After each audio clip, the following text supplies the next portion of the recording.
Hey YouTube, how's it going? Well, going a little bit better for me now, but a big chunk of the last week has been unpleasant to many degrees. And yes, I fell off of the whole smoke-free wagon. Big time. As you can tell by the amount of smoke-freeness that is indicated on screen at the beginning of this video. Shortly after I started talking. Yeah, that one.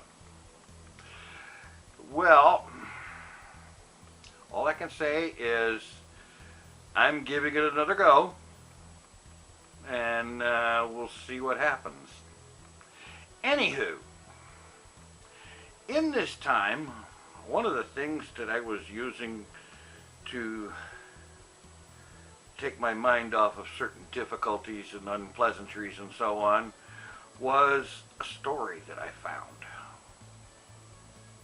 This is a very good story, and just for the record, I'm not finished reading it yet because it's a very big story. The story, titled An Extraordinary Journey, apparently it was originally titled An Extraordinary Meeting. It was originally published, first published in January of 2014. The last update was in September of 2019. There are 226 chapters, which by the way seem to average anywhere from 6,000 to 12,000 words. So it's not like penny ante 3 words to a chapter kind of thing. The total word count is a little over 1.5 million words. This is an epic work. Really, it's a huge work. It's very involved in a lot of ways. It's a crossover fan fiction between Buffy the Vampire Slayer and Stargate SG-1. That one I didn't expect. And I'm glad I checked it out because it's very good. Now, of the Buffy fan fictions that I have seen so far, most of them are centered around Buffy, of course. A few of them around Faith. Yeah, Faith, that one, the Dark Slayer. And a whole lot of them around Xander Harris, which I never really figured why there was so many of them, but whatever.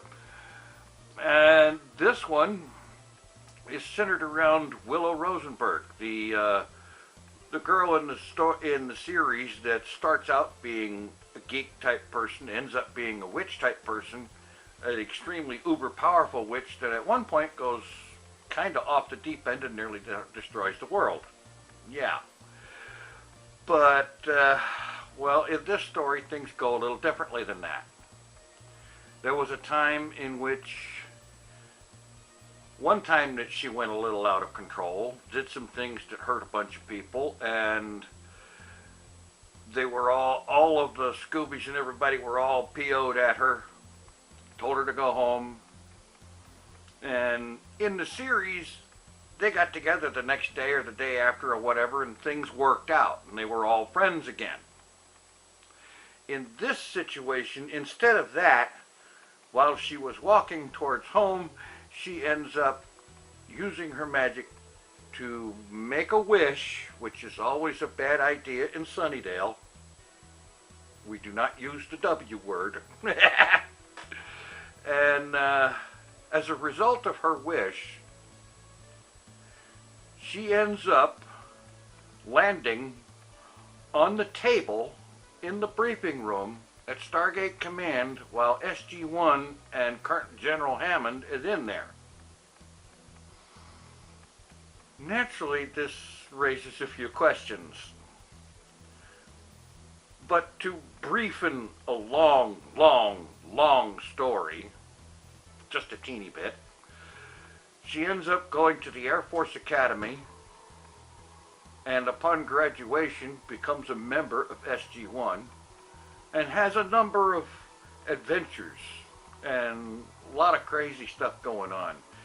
This involves the gold. Let's see. There's the Asgard and let's see. The Furlings actually get mentioned from the original. You remember the Alliance of Four with the Asgard, the Ancients, and the Nox and the Furlings. Well, the Furlings actually show up. So do the Nox, although they don't get a whole lot of more than just mentioned, but they do show up. Let's see what else shows up. Ancients, Merlin, Atlantis, the 12 colonies of Cobol. Oh, did I mention this is more than just a two-way crossover? It also involves Battlestar Galactica. Yeah. Now, currently, I am at the beginning of chapter 185 out of 226 chapters. I've been reading this for like the last 8 days.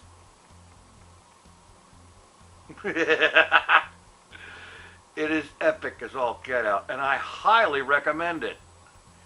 So the link for this sucker is in the description. Do check it out. You'll be glad you did. Thanks for watching. Take it easy. I am out of here.